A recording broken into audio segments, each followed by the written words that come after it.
siang hari ini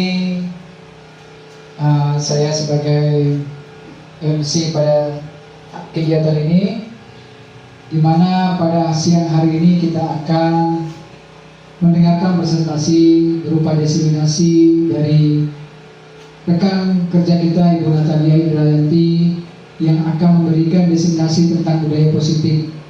Ya, Bapak Ibu Kepala Sekolah yang terhormat atau yang mewakili dan Bapak Ibu guru semuanya, sebelum kita melakukan kegiatan ini presentasinya, saya akan bacakan susunan acara terlebih dahulu.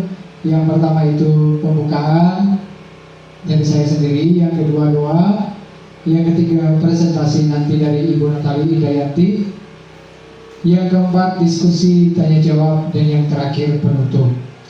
Baik, untuk mempersingkat waktu, kami akan berikan kesempatan kepada Bapak Tri Kudus untuk membuka kita di dalam doa.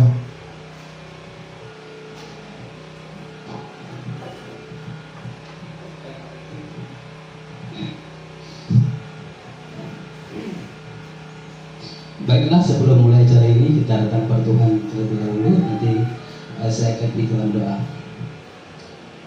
Ya Tuhan Allah kami, sekali lagi Tuhan, kami datang kira Engkau dan Tuhan, dan kami bersyukur karena Engkau masih menyertai kehidupan kami sampai saat ini. Dan sebentar lagi Tuhan, kami ingin mulai acara aksi nyata yang dilakukan oleh Ibu Natalia. Biarlah Engkau berkati beliau dalam memaparkan ide-ide yang dikeluarkan, dan biarlah kami dapat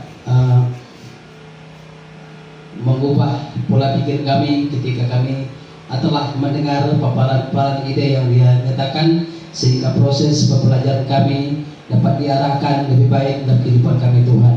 Dan ketika kami mengikuti acara ini, biarlah Engkau selalu menyertai kami dari pertama pertengahan, sehingga proses acara ini dapat berjalan sesuai dengan kehendak Tuhan. Kami serahkan semua ini dalam tangan Engkau, dan Yesus kami bersyukur dan muliakan. Haleluya, amin.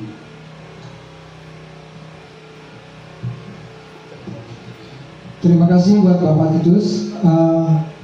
Kesempatan selanjutnya kami akan berikan kesempatan kepada rekan kita Ibu Natalia Indrayanti. Beliau ini adalah calon guru penggerak dari SMA kita, SMA 3 Ketua Tengah. Dia mengikuti pendidikan guru penggerak angkatan 11 Kabupaten Sintang. Mudah-mudahan dengan diseminasi budaya positif ini nanti akan membawa banyak perubahan di sekolah kita. Untuk kesempatan ini kami berikan kepada Ibu Natalia, kami silakan. Baik, selamat siang Bapak Ibu sekalian. Terima kasih atas waktu dan kesempatannya. Pertama-tama yang terhormat Kepala SMA Negeri 3 Ketunggal Tengah atau yang mewakili, yang saya hormati Bapak Ibu Guru SMA Negeri 3 Ketunggal Tengah beserta staf tata usaha. Terima kasih atas kesempatannya, dan terima kasih sudah mau bergabung bersama saya dalam kegiatan diseminasi budaya positif aksi nyata modul 1.4. Di sini sebelumnya saya sampaikan, saya di sini bukan menggurui ya Bapak Ibu ya, tapi di sini saya ingin berbagi pengalaman karena saya sebagai calon guru penggerak sudah dapat banyak ilmu, terutama di modul 1.4. Saya ingin bagikan kepada Bapak Ibu sekalian. Mudah-mudahan harapannya apa yang saya bagikan, apa yang saya dapatkan, saya bisa bagikan ke Bapak Ibu, dan Bapak Ibu juga bisa ikut menerapkannya di sekolah kita. Baik, oke, kita masuk dulu ke yang pertama. Tujuan pendidikan menurut Ki Hajar Dewantara, tujuan pendidikan adalah menuntun segala kodrat yang ada pada anak agar mereka dapat mencapai keselamatan dan kebahagiaan yang setinggi-tingginya. Jadi intinya tujuan pendidikan Indonesia menurut Ki Hajar Dewantara itu menuntun segala kodrat anak. Nah, kodrat di sini ada kodrat alam dan kodrat zaman.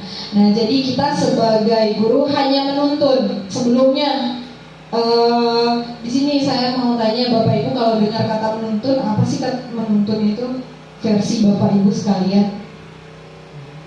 Membimbing, Pak Ari, ada lagi Bapak Ibu?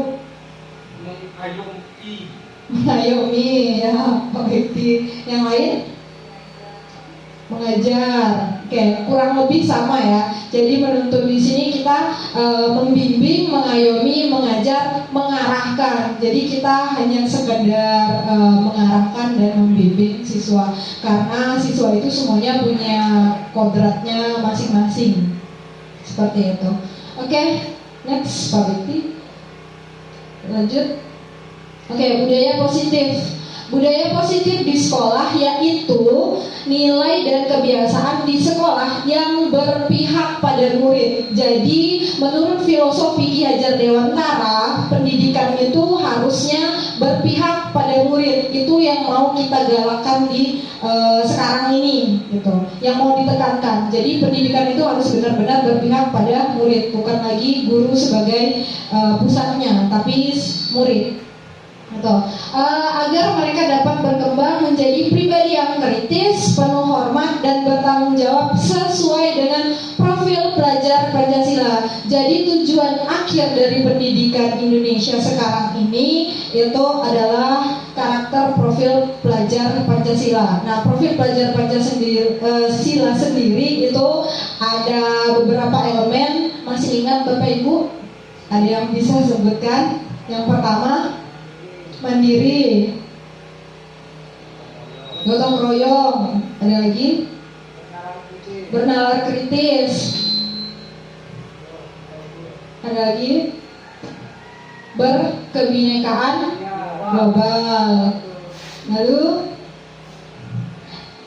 kreatif, beriman dan bertakwa kepada Tuhan. Ya, oke, gitu. Jadi karakter profil pelajar Pancasila itu yang akan menjadi tujuan akhir dari pendidikan kita, yang akan diwujudkan dengan budaya positif itu. Oke, lanjut. Nah, di budaya positif ini ada beberapa konsep utama. Itu ada 7. Yang pertama, perubahan paradigma belajar, disiplin positif, kebutuhan dasar manusia, motivasi perilaku manusia, restitusi, posisi kontrol, keyakinan kelas, dan segitiga restitusi. Oke, kita akan lihat satu persatu ya Bapak Ibu. Yang pertama, lanjut Pak. Yang pertama, perubahan paradigma belajar. Nah, dalam membangun budaya positif, jadi intinya yang mau kita bangun di sekolah kita itu adalah budaya positif itu. Nah, untuk dalam membangun budaya positif, sekolah dapat menyediakan lingkungan positif, aman dan nyaman agar siswa mampu berpikir, bertindak, dan mencipta dengan merdeka, mandiri, dan bertanggung jawab. Jadi untuk membangun budaya yang positif itu, maka kita perlu menciptakan lingkungan positif. Jadi kan kalau lingkungannya positif, kitanya yang di dalamnya juga akan terpengaruh. Semoga pengaruhnya juga positif, seperti itu. Lanjut Pak. Nah, yang kedua, masuk ke disiplin positif. Pertama, apa sih makna disiplin itu menurut Bapak Ibu sekalian? Kalau dengar kata disiplin, apa sih disiplin itu menurut Bapak Ibu selama ini? Harus tertib. Ada lagi? Disiplin. Versinya Bapak Ibu selama ini. Versinya Pak Ari, disiplin itu harus tertib. Kalau versinya Pak Titus mungkin taat atau patuh. Ada lagi? Sama. Berarti kurang lebih ya. Nah, kita akan lihat makna disiplin. Next Pak. Oke, disiplin itu berasal dari bahasa Latin disciplina, yang artinya belajar. Jadi disiplin itu belajar. Nah, lalu menurut Ki Hajar Dewantara dan William Glasser menyatakan bahwa disiplin sebagai bentuk kontrol diri untuk mencapai tujuan yang mulia. Disiplin diri membuat orang menggali potensinya menuju sebuah tujuan apa yang dia hargai. Jadi kalau kita garis bawahi di sini, disiplin itu artinya belajar mengontrol diri. Artinya diri kita nih. Jadi bukan dari orang lain. Itu. Oke. Tapi dalam budaya kita selama ini makna kata disiplin itu berubah. menjadi sesuatu yang dilakukan seseorang pada orang lain untuk mendapatkan kepatuhan, seperti tadi yang disebutkan Pak Titus, gitu, patuh. Betul. Kecenderungan umum adalah menghubungkan kata disiplin dengan ketidaknyamanan. Kan tadi taat pada aturan ya. Nah, jadi harus taat aturan sehingga kalau ada yang melanggar aturan nanti dapat hukuman. Itu mendisiplinkan. Selama ini versi kita disiplinkan seperti itu. Nah, itu identik dengan ketidaknyamanan. Nah, bukan dengan apa yang kita hargai atau pencapaian suatu tujuan mulia. Oke, next. Nah, di sini jadi bisa kita katakan disiplin adalah kemampuan memerintah diri sendiri. Jadi kita yang memerintah diri kita sendiri, bukan karena digerakkan oleh orang lain, bukan karena peraturan, tapi dari diri kita sendiri dalam mengontrol dan menguasai diri untuk memilih tindakan yang mengacu pada nilai-nilai yang kita hargai dengan penuh tanggung jawab tanpa terperintah orang lain. Nah, nilai-nilai yang kita hargai itu apa? Nilai-nilai yang kita hargai itu adalah nilai kebajikan. Nah, nilai kebajikan itu adalah sifat positif manusia yang merupakan tujuan mulia yang ingin dicapai setiap individu. Dalam hal ini yaitu nilai-nilai dalam profil pelajar Pancasila, yaitu elemen yang tadi kita sebutkan, mandiri, gotong royong, berkebinekaan global, dan seterusnya. Seperti itu. Ini disiplin positif ya Bapak Ibu ya. Oke, kita lanjut. Nah, selain disiplin positif, dalam konsep utama budaya positif ada lagi yang namanya kebutuhan dasar manusia. Kebutuhan dasar manusia ini ada 5 Bapak Ibu. Nah, yang pertama survival, itu bertahan hidup. Lalu cinta kasih atau rasa diterima. Lalu penguasaan, kebebasan, dan kesenangan. Namun realitasnya kebutuhan setiap orang itu berbeda-beda Bapak Ibu. Dasarnya itu 5 ini. Tapi saya dan Pak Ari, saya dan Bu Melisa itu beda-beda. Mungkin kalau saya kebutuhan dasar yang paling saya butuhkan itu di cinta kasih sama penguasaan, karena masih jomblo mungkin gitu ya. Kalau Bu Mel tidak perlu lagi cinta kasih karena dia udah gak jomblo misalnya ya gitu. Nah, anak-anak kita juga seperti itu. Di dalam kelas kan mereka banyak, jumlah siswanya banyak, otomatis kebutuhannya juga berbeda-beda. Makanya akhirnya perilakunya pun di kelas dan di sekolah itu berbeda-beda.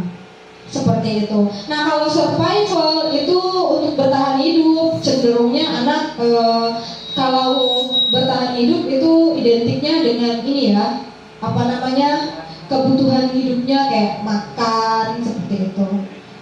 Lalu cinta kasih itu rasa diterima baik di sekolah maupun di rumah. Pokoknya kasih sayang dari orang tua, dari teman, dari semua yang orang-orang di sekitarnya. Kalau kesenangan itu berhubungan dengan dirinya sendiri. Mungkin misalnya dia di kelas kita ngajarnya ceramah terus, tapi anak ini pengennya praktek. Dia lebih senang kalau dia mengerjakan secara langsung, itu bisa. Lalu kebebasan, kita kekang di dalam kelas terus, gitu. Dia merasa tidak bebas mengeksplor dirinya. Dia pengen di luar kelas supaya dia bisa lebih lihat lebih banyak contoh, lihat lebih banyak hal yang bisa dia temukan. Kebebasan. Lalu ada lagi penguasaan. Nah, penguasaan ini bisa berhubungan dengan misalnya dia pengen merasa lebih kuat dari temannya, jadi sering ganggu temannya, merendahkan temannya. Itu bisa jadi ciri-ciri dia menunjukkan kalau dia ini butuh kebutuhan dasarnya itu penguasaan. Dia pengen di atas orang lain, seperti itu kurang lebih. Ini untuk kebutuhan dasar manusia ya Bapak Ibu ya. Jadi ada 5 ini. Oke, lanjut. Nah, motivasi perilaku manusia. Kita kan pasti kalau melakukan sesuatu, perilaku kita pasti ada alasannya, ada sesuatu yang memotivasinya. Nah, di sini dijelaskan ada 3 teori motivasi. Yang pertama, untuk menghindari ketidaknyamanan atau hukuman. Yang kedua, untuk mendapatkan imbalan dari orang lain atau institusi. dua alasan ini, motivasi yang berdua ini, nomor 1 dan nomor 2, ini motivasi dari eksternal Bapak Ibu. Lalu ada lagi motivasi yang ketiga, untuk menghargai diri sendiri, bertanggung jawab pada dirinya sendiri. Nah, kalau yang ketiga ini itu motivasi internal.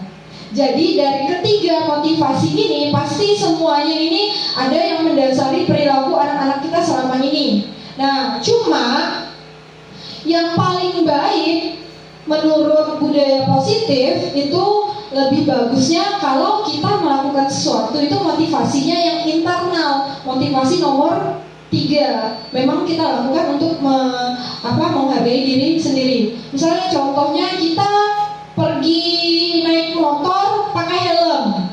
Biasanya Bapak Ibu kalau pergi keluar pakai motor pakai helm, alasannya menggunakan helm itu karena apa? Takut polisi, takut ditilang. Ada lagi? Biar safety, keamanan. Nah, kalau Pak Ari tadi bilang karena takut ditilang, berarti motivasinya yang pertama untuk menghindari hukuman supaya tidak ditilang. Nah, ada lagi tadi Pak Met bilang untuk safety, untuk keselamatan. Nah, ini sudah masuk ke untuk menghargai diri sendiri. Dia menghargai dirinya sendiri, dia pengen aman, bukan lagi karena orang lain, bukan lagi karena motivasi eksternal, tapi sudah dari internal. Nah, motivasi yang ketiga ini yang mau kita bangun ada pada anak kita melalui budaya positif ini, seperti itu. Oke, lanjut. Oke, ada di sini hubungannya dengan hukuman dan sanksi atau konsekuensi. Nah, di sini ada yang namanya identitas gagal dan identitas sukses. Identitas gagal itu identik dengan hukuman. Kalau identitas sukses itu identik dengan disiplin, konsekuensi, dan restitusi. Nah, dari hukuman, konsekuensi, dan restitusi, yang paling baik itu adalah yang restitusi. Kenapa? Kita lihat. Kalau hukuman, contohnya yang pertama, sesuatu yang menyakitkan harus terjadi. Yang menyakitkan, gitu. Kan itu tidak baik ya, sakit. Lalu kalau konsekuensi, sesuatu harus terjadi. Dia tidak harus menyakitkan, tapi terjadi, gitu. Kalau restitusi merupakan pilihan. Jadi kita ajak anak untuk memilih solusinya seperti apa. Dia boleh pilih yang menyakitkan untuk dia boleh pilih yang enak untuk dia, yang nyaman untuk dia. Lalu di akhir itu kita lihat murid atau anak membenci peraturan, itu negatif kan. Jadi nanti setelah dikasih hukuman dia akan cenderung membenci peraturan itu, gitu. Lalu kalau untuk yang konsekuensi dia netral. Murid atau anak akan menghormati peraturan, hanya sekedar menghormati. Sementara kalau kita terapkan restitusi, murid atau anak akan menghormati dirinya dan orang lain. Jadi kalau yang konsekuensi tadi hanya peraturan saja, motivasinya masih dari eksternal. Kalau restitusi dia sudah dari internal, karena dia akan menghormati dirinya dan orang lain. Oke, ini identitas gagal dan sukses. Lanjut Pak. Oke, mari berlatih. Ini hukuman atau konsekuensi. Yang pertama, lari mengelilingi lapangan basket 2 kali karena terlambat hadir di sekolah. Kira-kira ini hukuman atau konsekuensi Bapak Ibu? Ini hukuman ini. Hukuman. Oke, hukuman. Ini beda. Nanti dulu. Udah muncul kunci jawabannya. Karena ini. Oke, kita tampung dulu. Yang nomor 1 tadi hukuman ya. Nanti kita akan cek jawabannya di slide selanjutnya. Yang kedua, membersihkan coretan yang dibuat di meja tulis. Konsekuensi ya, Bu Femi, konsekuensi ya. Yang buat dia yang Ya, karena dia yang coret, dia yang bertanggung jawab. Oke, lanjut. Murid diminta untuk push up 15 kali karena tidak menggunakan masker ke sekolah. Hukuman. Oke, kita tampung ya. menggantikan kertas tugas teman yang telah dicoret-coret. Konsekuensi, karena dia coret, dia yang mengganti. Lanjut, berjemur di lapangan basket pukul 12.00 siang karena mengobrol dengan teman. Ya, bisa pingsan. Jadi ini hukuman apa konsekuensi? Kayak hukuman. Ya, kayak militer ya jadinya jatuhnya. Oke, lanjut. Murid diminta bertelanjang kaki sepanjang hari karena tidak menggunakan sepatu warna hitam sesuai peraturan sekolah. Hukuman. Oke, lanjut. Terakhir, berdiri di depan kelas sambil mengangkat kaki satu karena tidak bisa menjawab pertanyaan. Hukuman. Oke, sekarang kita lihat jawabannya. Tadi masih ingat? Oke, nomor 1 tadi kita sepakati ya, benar ya. Yang kedua, konsekuensi membersihkan coretan yang dibuatnya di meja tulis itu termasuk konsekuensi. Lalu murid diminta untuk push up 15 kali karena tidak menggunakan masker. Nah, ini hukuman. Menggantikan kertas tugas teman yang telah dicoret-coret. Ini konsekuensi. Yang 3 bawahnya itu semuanya hukuman. Oke, seperti itu ya. Lanjut, Pak. Nah, sekarang kita masuk ke restitusi. Yang pertama itu posisi kontrol. Nah, di sini ada 5 posisi kontrol guru: penghukum, pembuat merasa bersalah, teman, pemantau, dan manajer. Sebelum kita masuk ke sini, ke slide selanjutnya, kita akan lihat dulu video berikut ini. Ini tentang posisi kontrol. Kita akan simak bersama-sama.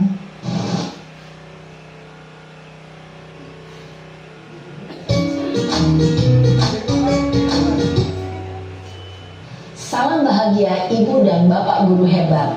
Dalam penerapan disiplin positif restitusi, salah satu program yang dikembangkan adalah 5 posisi kontrol. 5 posisi kontrol dalam restitusi adalah proses perjalanan seorang pendidik agar dapat mengenali dirinya. Pada video kali ini, kita akan membahas tentang 5 posisi kontrol yang dikembangkan oleh Diane Dawson dan contoh penerapannya.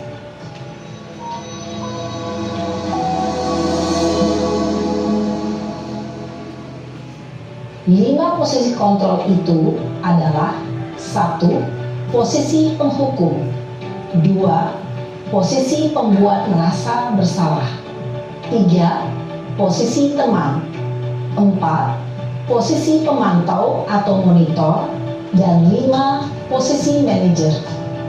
Untuk lebih memahami kelima posisi tersebut, mari kita saksikan kasus Naren yang terlambat hadir 20 menit di sekolah dan melihat bagaimana kelima posisi kontrol dalam menghadapi masalah tersebut.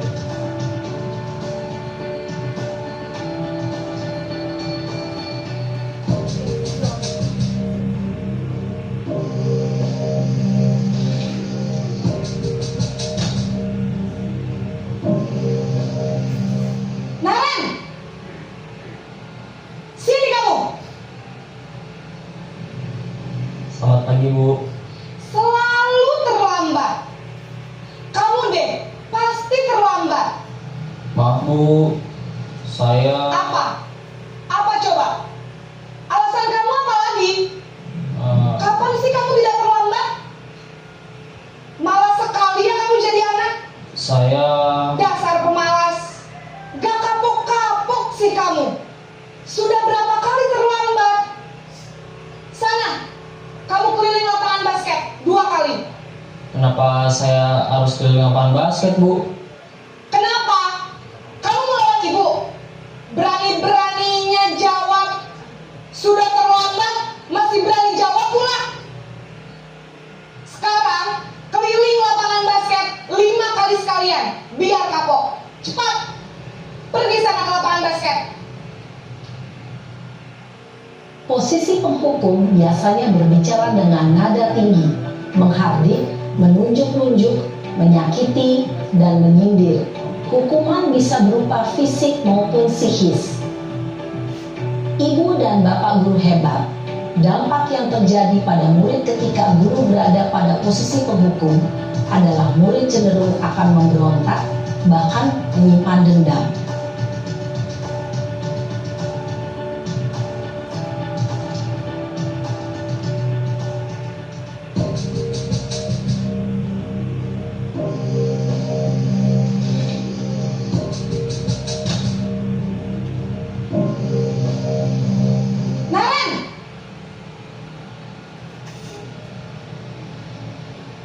Selamat pagi, Bu. Naren, kamu kenapa terlambat lagi, nak? Ya Tuhan, Naren, kamu senang ya bikin ibu susah ya? Kalau kamu terlambat lagi, nanti ibu yang ditegur bapak kepala sekolah, nak. Disangka ibu tidak bisa membina kamu. Duh, gimana ini? Maaf, Bu. Duh, Gusti Naren, kamu suka ya kalau ibu ditegur bapak kepala sekolah? Terus, sekarang ibu harus tulis apa ini di buku absen? Ini kamu sudah sering terlambat loh. Ibu harus apa coba? Maaf, Bu. Maaf sekali. Ya sudah, lain kali jangan bikin ibu susah lagi ya nak ya. Ibu tidak akan kuat lagi kalau kamu begini terus. Bisa jantungan kalau ibu ditegur bapak kepala sekolah. Sana cepat ke kelas. Maaf ya, Bu. Maaf sekali. Posisi pembuat rasa bersalah berbicara dengan nada tenang, cenderung lembut. Namun kata-kata yang diutarakan membuat murid merasa menjadi orang yang gagal, memandang buruk dirinya sendiri, merasa tidak berharga, dan tidak sanggup membahagiakan orang lain.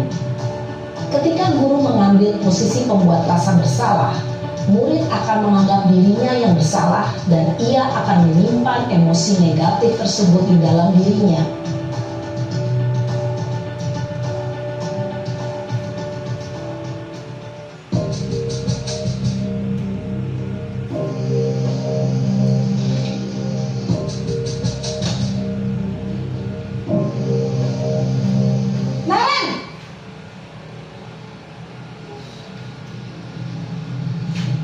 Selamat pagi, Bu.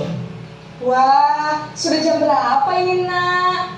Terlambat lagi ya sayang. Iya, Bu.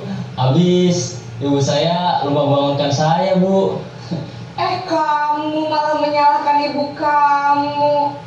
Kamu bukannya anak yang larinya paling kencang. Kok terlambat sih? Iya, Bu. Saya memang terlambat bangun tadi. Jadi, biarpun saya lari kencang, tetap gak kekejar, Bu. Ya sudah sana. Nanti lain kali larinya lebih kencang lagi ya. Biar gak terlambat lagi. Bikin seneng ibu. Demi ibu. Bisa kan? Bisa lah, Bu. Ya sudah sana masuk kelas. Ibu beresin urusan absen kamu. Kamu ini ada-ada saja. Dalam posisi teman, guru berbicara dengan nada suara ramah, akrab, cenderung bersenda gurau untuk menjaga suasana tetap santai. Murid akan merasa senang, aman, dan akrab dengan guru. Identitas yang tercipta adalah identitas sukses atau berhasil. Namun, perlu diingat, karena ini masih dorongan eksternal, maka ada faktor ketergantungan dari murid kepada orang tertentu. Di sini guru absennya, sehingga di lain waktu murid bisa berperilaku baik, namun hanya kepada orang-orang tertentu saja.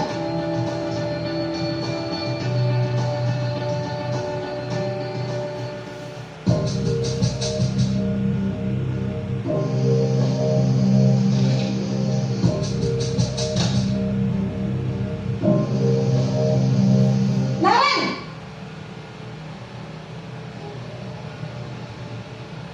Selamat pagi, Bu.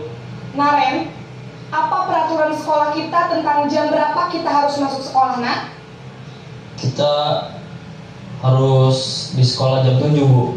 Iya betul, sekarang sudah jam 7.20. Naren sudah tahu konsekuensinya jika terlambat hadir. Paham, Bu. Saya harus tinggal kelas pas jam istirahat selama 20 menit. Iya benar, konsekuensinya demikian.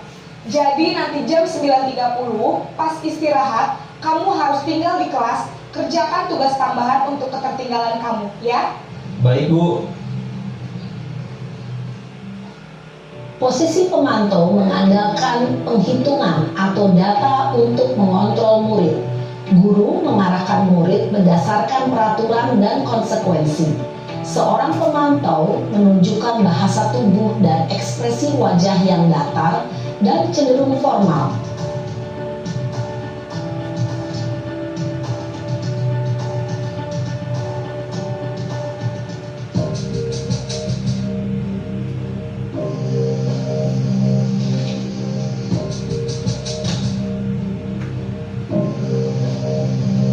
Naren!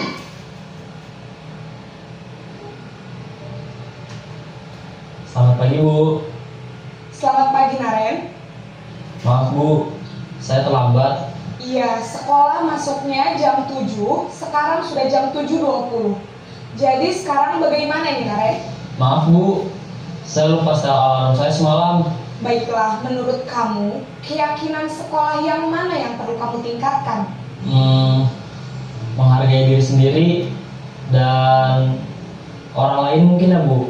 Setuju. Jadi, apakah Naren meyakini prinsip saling menghormati tersebut? Iya Bu, saya meyakininya. Apakah Naren bersedia memperbaiki masalah keterlambatan ini? Bersedia Bu. Bagaimana kamu akan perbaiki masalah keterlambatan ini? Saya akan coba untuk tidak lupa menyetel alarm saya Bu. Baik, kalau Naren lupa menyetel alarm di rumah, ada orang yang kira-kira bisa bantu mengingatkan tidak? Ada Bu, kakak saya, Kak Emma. Ada lagi selain Kak Emma? Selain Kak Emma, ada ibu saya. Baik, jadi yang mengingatkan Naren adalah Kak Emma dan ibu kamu ya? Kira-kira akan mulai setel alarm kapan nih Naren? Setelah pulang sekolah, akan segera saya lakukan. Baik, jadi Naren akan setel alarm untuk bangun besok pagi dan akan diingatkan oleh kakak dan ibunda Naren ya. Ada lagi yang mungkin perlu dilakukan Naren agar tidak terlambat bangun lagi? Tidak ada Bu. Baik Naren, terima kasih untuk kerjasama kamu. Sekarang kamu perlu kembali ke kelas untuk belajar. Baik Bu, terima kasih. Posisi manajer adalah posisi kontrol yang disarankan untuk membimbing murid memiliki sikap disiplin yang positif, yaitu murid yang mandiri, bertanggung jawab, dan dapat memecahkan masalah. Tujuan dari posisi ini adalah agar murid dapat berefleksi atas tindakannya. Guru akan dengan tulus memberikan pertanyaan-pertanyaan bermakna, sehingga membuat murid dapat belajar dari kesalahannya dan mencari sebuah solusi untuk menyelesaikannya. Ibu dan Bapak guru hebat, setelah mengamati adegan kelima posisi kontrol tadi, kira-kira posisi mana yang paling ideal?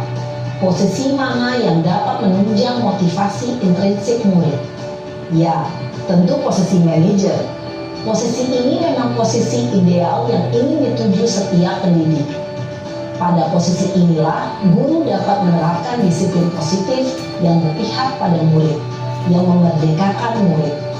Perjalanan seorang pendidik tentunya tidak mudah untuk sampai pada posisi seorang manajer. Namun, tujuan kita pasti, yaitu menciptakan murid-murid yang mandiri, merdeka, dan bertanggung jawab. Semoga penggambaran 5 posisi kontrol yang telah diperlihatkan ini dapat menjadi ajang refleksi bagi kita semua, agar dapat terus mengasah dan menerapkan disiplin positif yang memerdekakan murid. Mari terus berlatih dan bersemangat. Selamat menerapkan. Salam dan bahagia Ibu dan Bapak guru hebat.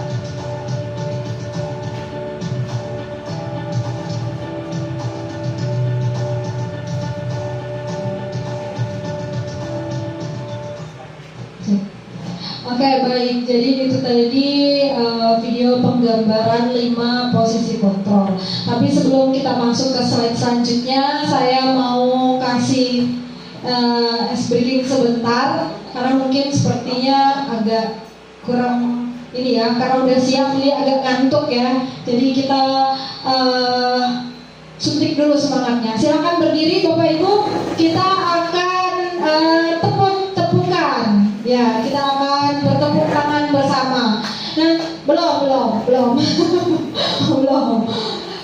Jadi kalau saya bilang tepuk satu, belum. Bukan gitu. Tepuknya begini. Tepuk satu.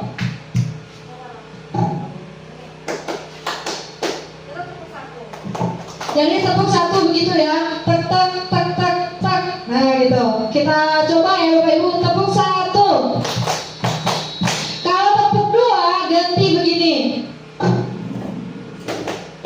Ha. Nah, ujungnya diganti. Kalau tadi kan ini ha gitu ya. Bapak Ibu, oke. Tepuk dua. Oke. agak semangat sedikit ya Bapak Ibu ya. Oke. Kalau tepuk tiga dia begini. Yes. Oke, jadi ganti.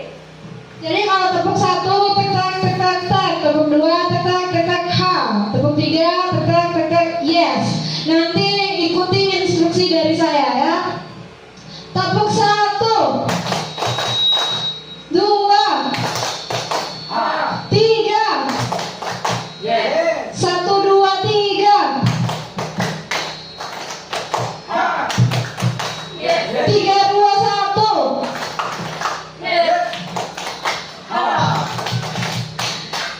Oke, jadi begitu. Oke, udah mulai senyum-senyum, udah mulai ketawa-ketawa lagi ya Bapak Ibu ya. Oke, kita lanjut. Minta tolong sediaannya Pak Met, jangan ditahan nanti ya Pak Met ya. Oke, next. Oke, tadi kita sudah sama-sama menonton video tentang 5 posisi kontrol.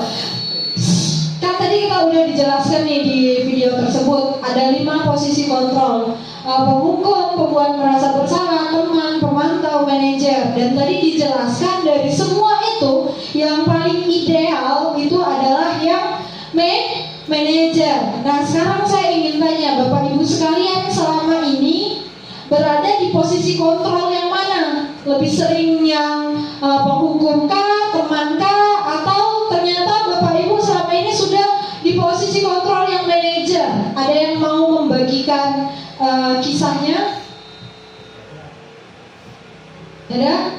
Bapak Ibu sekalian, jadi selama ini ada di posisi yang mana? Oke Pak Ari. Baik Ibu Natalia, terima kasih atas pertanyaannya. Dari 5 posisi kontrol guru, selama ini yang paling sering saya terapkan itu sebenarnya, kalau jujur boleh lebih jujur, saya lebih ke tipikal penghukum. Kenapa? Karena ini saya rasa sudah mengakar dalam gaya saya mengajar ya. Jadi sangat mudah kalau misalnya dia tidak mengerjakan ya tinggal dibariskan di depan. Kalau misalnya dia melawan tinggal dipukul pakai balok. Ya, saya rasa dari posisi kontrol ini emang lebih ke penghukum saya ini. Perlu diubah ya Bu ya. Oke, Pak Ari selama ini lebih sering di posisi kontrol yang penghukum. Ada mungkin Bapak Ibu yang lain, kalau saya di teman atau pemantau, atau saya kadang berubah-ubah, kadang penghukum, kadang pembuat merasa bersalah. Mungkin ada Bapak Ibu yang mau membagikan kisahnya, boleh sharing? Tidak ada. Kalau saya pribadi, saya lebih sering teman sama penghukum. Itu lebih sering. Jadi kadang kalau lagi mendidih, panas karena ngeliat tingkah laku siswa, penghukum, ya langsung lebih cepat naik darah gitu ya istilahnya, lebih cepat marah. Jadi dia penghukum. Tapi kalau lagi pas malas atau apa, ya udahlah. Jadi lebih ke teman. Ya udahlah ya, nanti lain kali jangan gitu lagi gitu. Itu tergantung mood ya. Kalau saya selama ini seperti itu. Nah mungkin Bapak Ibu punya pengalaman yang berbeda seperti tadi Pak Ari. Kalau Pak Ari lebih sering yang penghukum gitu. Kalau saya ya berubah-ubah antara penghukum dan temannya tuh. Cuma memang sama seperti yang tadi dijelaskan dalam video, bahwa memang yang paling ideal dari semuanya itu adalah yang manajer. Karena kan tadi intinya budaya positif ini kita mau menumbuhkan motivasi yang ketiga dalam diri siswa kita. Nah, yang paling ideal itu yang manajer, karena yang manajer ini nanti akan membantu kita membiasakan siswa untuk bertanggung jawab dan menggali motivasi dari dalam dirinya gitu. Nah, ini contoh-contoh pernyataan setiap posisi kontrol. Di sini ada pernyataan, di sebelah siapa yang cenderung menyatakan pernyataan itu gitu. Yang pertama, saya kecewa sekali dengan kamu. Ini pembuat merasa bersalah. Tadi dijelaskan juga di video, bahasanya itu nadanya lemah lembut, cenderung tenang dan lemah lembut ya. Jadi dia tidak menghardik, dia tidak membentak. Saya kecewa sekali sama kamu, seperti itu. Itu pembuat merasa bersalah. Lalu yang kedua ada kamu tidak pernah benar melakukannya. Kalau ini penghukum, nah dia cenderung menyalahkan, menghardik, seperti itu. Bahasanya nadanya membentak. Lalu yang ketiga, ayolah lakukan demi ibu atau bapak. Nah ini ada kata ayolah. Biasanya kalau teman itu ada kata ayolah gitu. Nah ini ciri-cirinya. Lakukan demi bapak atau ibu. Selanjutnya pemantau. Apakah kamu mau mendapatkan stiker bintang hari ini? Nah, stiker bintang itu digarisbawahi stiker bintang. Kalau pemantau itu cenderung dia ke peraturan yang udah ada. Pokoknya semuanya berdasarkan aturan-aturan yang ada. Kalau ini bisa dikatakan mereka sudah sepakat ada bintang dan dapat bintang setiap harinya. Jadi dia akan tekankan dengan aturan itu, gitu. Itu pemantau. Kalau manajer itu pernyataannya biasanya bagaimana kamu bisa menyelesaikan masalah ini. Nah itu manajer. Jadi manajer ini kita bantu anak buat pilihan. Kita bantu anak kan tadi dijelaskan juga identitas sukses itu restitusi membuat pilihan. Jadi dia bantu anak untuk membuat pilihan untuk dirinya. Jadi menimbulkan motivasi atau dari dalam diri siswa. Jadi kita ajak anak untuk memikirkan solusinya seperti itu. Kita hanya membimbing, sama seperti tadi di awal kita menuntun. Oke, selanjutnya kamu selalu yang paling terakhir. Nah, ini juga penghukum biasanya yang sering mengatakan pernyataan-pernyataan seperti ini. Jadi ini contoh-contohnya. Ini hanya sedikit contoh ya Bapak Ibu ya. Nanti kita nanti dia banyak contohnya lain lagi. Kita akan bisa bahas sama-sama di luar kegiatan ini. Oke, next Pak. Nah ini posisi kontrol guru. Ada identitas gagal, berhasil atau sukses. Identitas berhasil atau sukses. Nah ini ada kontrol dari luar dan kontrol dari diri. Kalau penghukum dan pembuat merasa bersalah itu identitas gagal, kontrolnya dari luar. Jadi kan dia dikasih hukuman, itu kan yang mengontrol jadinya si gurunya gitu, peraturannya. Pembuat merasa bersalah juga begitu.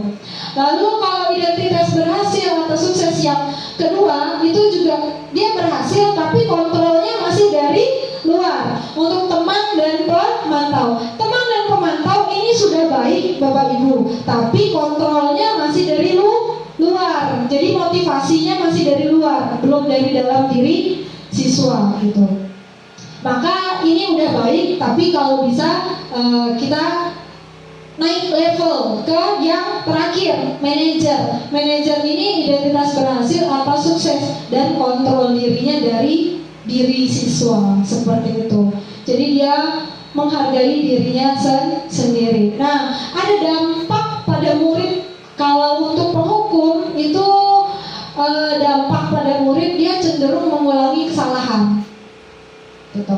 Kalau pembuat merasa bersalah, dia akan cenderung siswa itu merasa rendah diri, dia akan menyalahkan dirinya sendiri. Lalu kalau teman, dia lemah, tidak mandiri dan tergantung. Jadi tergantung sama, kalau seperti tadi contoh di videonya, dia tergantung sama guru yang menilai absennya gitu. Kalau untuk pemantau, dia menitik beratkan pada sanksi atau hadiah untuk dirinya. Ini dampaknya pada murid. Sementara untuk manajer, dampaknya pada murid, dia akan mengevaluasi diri. Nanti kita akan bimbing dalam prosesnya. Nanti ada evaluasi diri oleh murid. Lalu bagaimana cara memperbaiki diri? Dia akan menitik beratkan situ. Bagaimana cara dia memperbaiki kesalahan yang sudah dia buat, seperti itu. Oke, lanjut. Nah, itu tadi tentang posisi kontrol ya Bapak Ibu. Lanjut, selanjutnya kita masuk ke keyakinan kelas. Nah, keyakinan kelas adalah nilai-nilai kebajikan atau prinsip-prinsip universal yang disepakati secara bersama. Jadi keyakinan kelas ini disepakati secara bersama Bapak Ibu. Nah, apa bedanya peraturan kelas sama keyakinan kelas? Kenapa bukan peraturan? Kenapa harus keyakinan? Kira-kira kenapa Bapak Ibu? Menurut Bapak Ibu nih, apa bedanya sama peraturan? Selama ini dalam benak Bapak Ibu, peraturan itu seperti apa? Kenapa bukan peraturan? Kenapa harus sebutnya keyakinan kelas? Oke, ada yang mau ini? Nggak ada? Oke, Pak Hari. Terima kasih buat Ibu Natalia memberikan kesempatan lagi buat saya. Peraturan kelas kalau menurut saya itu peraturan yang dibuat searah. Jadi peraturan itu misalnya guru buat jangan membuat sampah, dilarang ribut, dilarang mengotori kelas, ya, dilarang membawa HP. Itu peraturan kalau menurut saya ya Bu ya. Nah, kalau keyakinan kelas ini saya kurang mengerti nih, apa nih, bisa dijelaskan mungkin ya? Karena selama ini kami tahu cuma peraturan kelas saja. Oke, jadi kalau peraturan kelas itu seperti yang tadi Pak Adi bilang, dia searah. Jadi cenderung yang buat itu satu pihak, sementara yang melakukannya harus semua pihak, gitu. Sementara kalau keyakinan itu sesuatu yang sama-sama kita yakini, kita bisa lakukan hal-hal positif yang bisa kita lakukan, kita imani. Nanti kita hargai dan akan kita lakukan sehingga bisa membuat kita berubah ke arah yang lebih baik. Nah, keyakinan kelas adalah nilai-nilai kebajikan. Tadi sempat saya singgung, nilai kebajikan itu apa? Nilai kebajikan itu nilai-nilai yang sifat pada manusia yang ingin kita capai. Nah, dalam hal ini profil belajar Pancasila, gitu.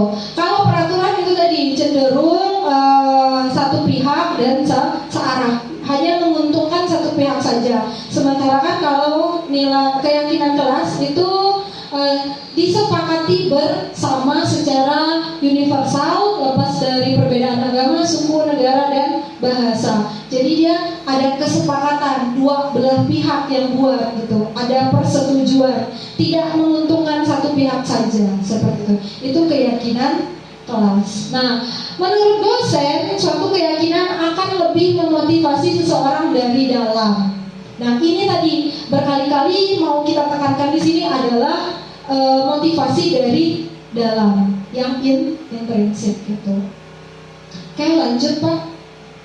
Nah, ini skemanya. Jadi dari peraturan kelas itu akan diubah menjadi keyakinan kelas.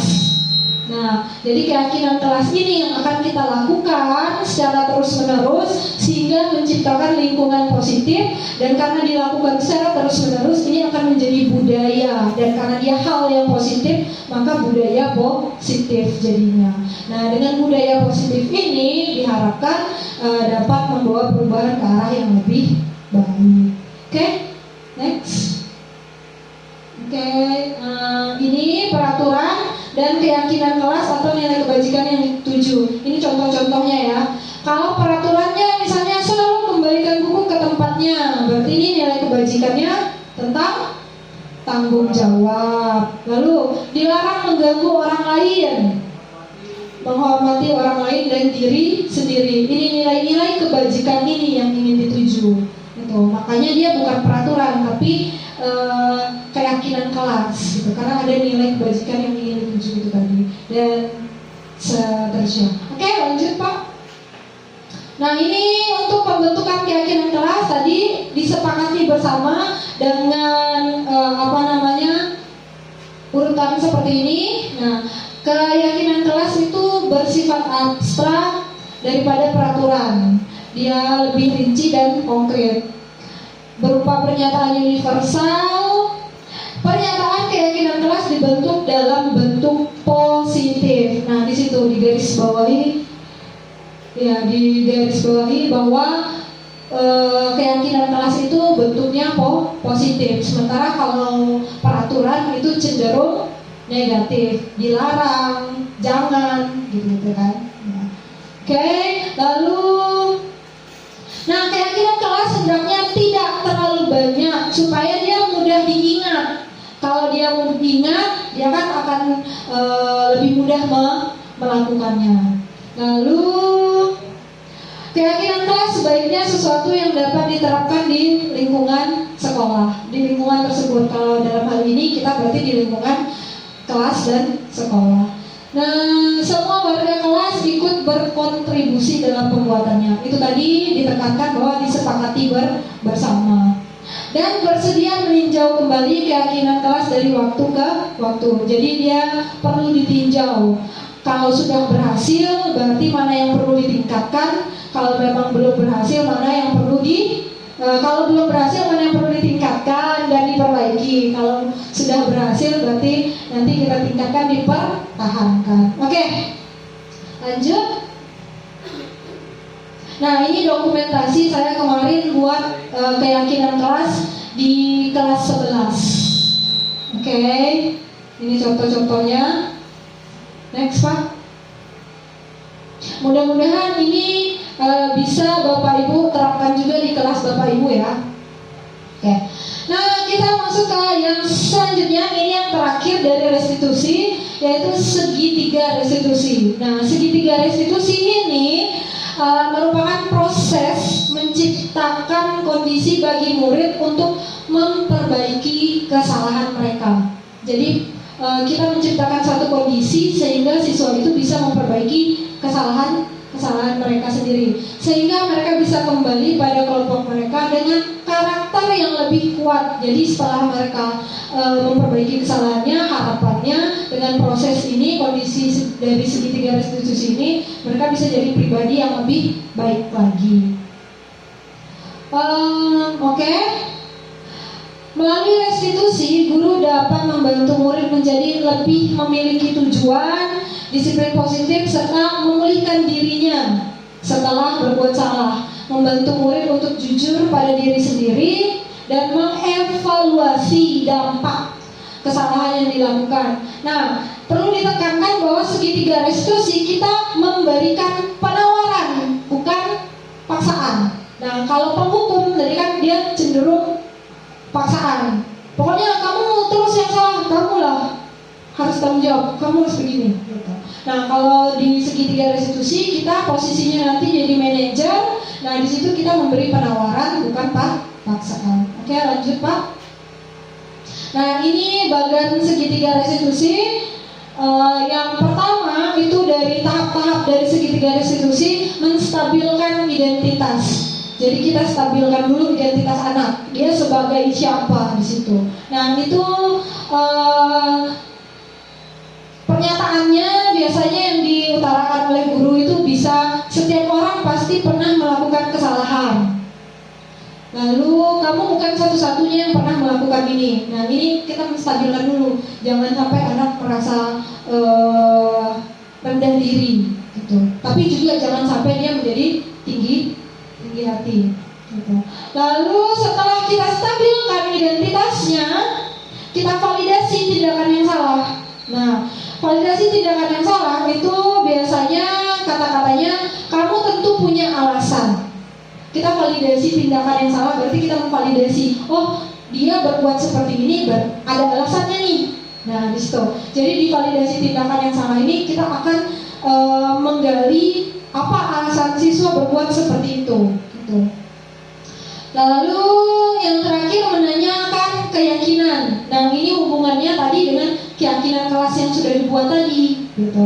Kita lihat nilai-nilai apa yang telah kita sepakati. keyakinan kelas itu tadi. Lalu kamu ingin menjadi orang yang seperti apa? Nah, seperti itu contoh, ini contoh-contoh kalimatnya Bapak Ibu. Lanjut. Nah, ini dia tahapan segitiga restitusi, menstabilkan identitas. Contoh-contoh pernyataannya. Di situ ada beberapa. Berbuat salah itu tidak apa-apa. Tidak ada manusia yang sempurna. Saya juga pernah melakukan kesalahan seperti itu. Kita bisa menyelesaikan ini. Jadi kita menstabilkannya sama seperti kita menenangkan siswa dulu. Gitu. Oke, lanjut Pak. Lalu validasi tindakan yang salah. Kamu pasti punya alasan mengapa melakukan hal itu. Nah, gitu. Kamu patut bangga pada dirimu sendiri karena kamu telah melindungi sesuatu yang berharga, yang penting buatmu. Jadi di sini kita sadari dulu alasan dia melakukan itu apa. Lanjut Pak. Nah, baru di terakhir kita menanyakan ke keyakinan. Apa yang kita percayai sebagai warga kelas atau keluarga, gitu. Lalu apa nilai-nilai umum yang telah kita sepakati, yaitu tadi kembali ke keyakinan kelas. Apa bayangan kita tentang kelas yang ideal? Kamu mau jadi orang yang seperti apa? Seperti itu.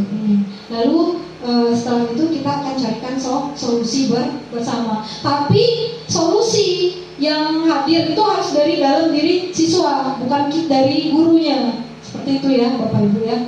Oke, lanjut Pak. Oke, terima kasih. Itu. Oh ya, ini ada video kemarin pengalaman saya menerapkan segitiga restitusi. Ya.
Menurut saya, pelaksanaan segitiga restitusi di sekolah harus dilakukan oleh ibu bapak guru.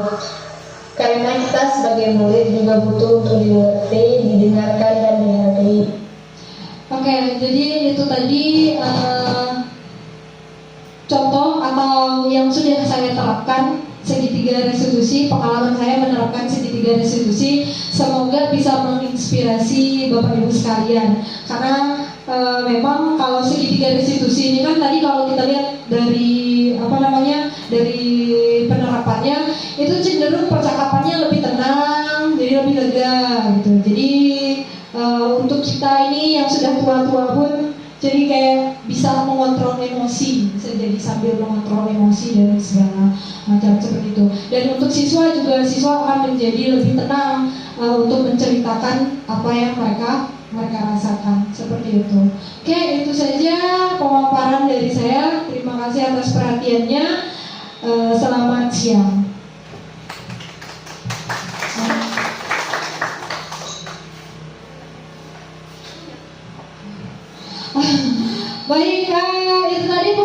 dari saya mungkin selama pemaparan atau mungkin Bapak Ibu mendengarkan tadi ada beberapa hal yang ingin Bapak Ibu tanyakan, atau kalaupun tidak ada pertanyaan mungkin ada yang ingin Bapak Ibu sharingkan, saya persilahkan. Ada? Oh, Pak Ari, silakan Pak Ari lagi.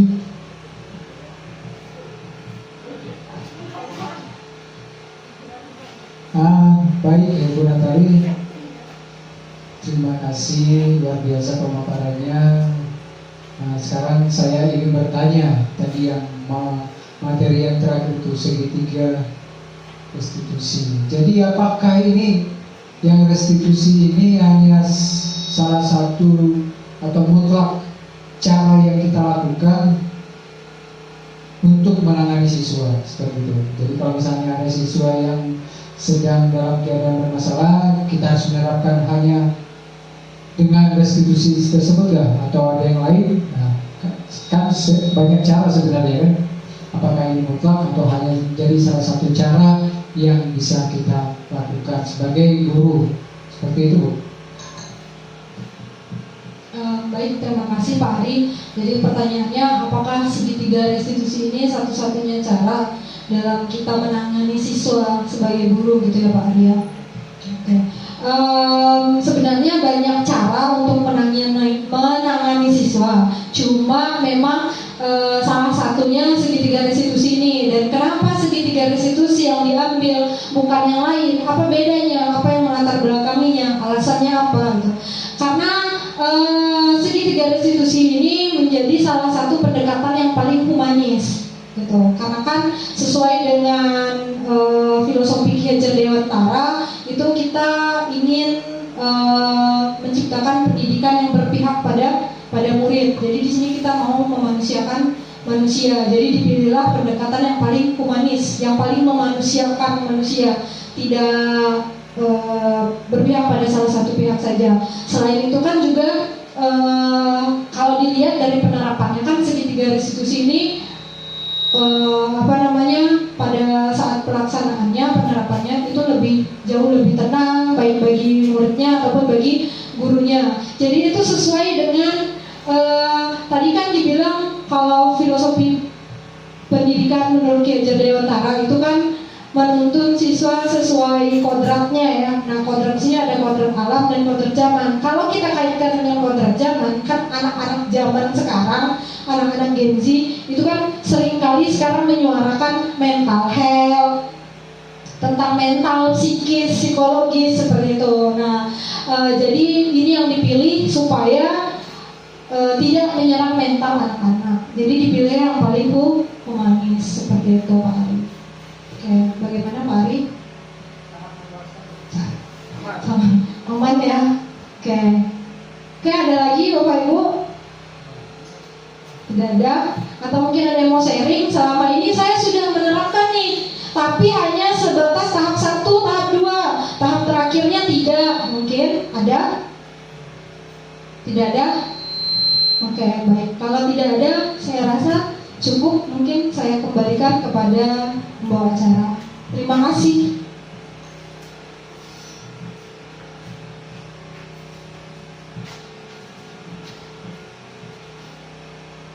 Baik, tibalah kita di penghujung acara. Sebagai penutup, tadi sudah disampaikan dari Bu Natali bahwa pendidikan itu adalah teknik kita untuk menuntun anak ya. Jadi sangat jelas penjelasannya tadi bagaimana kita nantinya sebagai bapak ibu guru di sekolah kita ini bagaimana menerapkan disiplin positif, budaya positif. Dari antara yang sudah dijelaskan tadi tentunya pasti ada yang membekas di hati kita. Nanti kita bisa mempraktekannya di sekolah kita.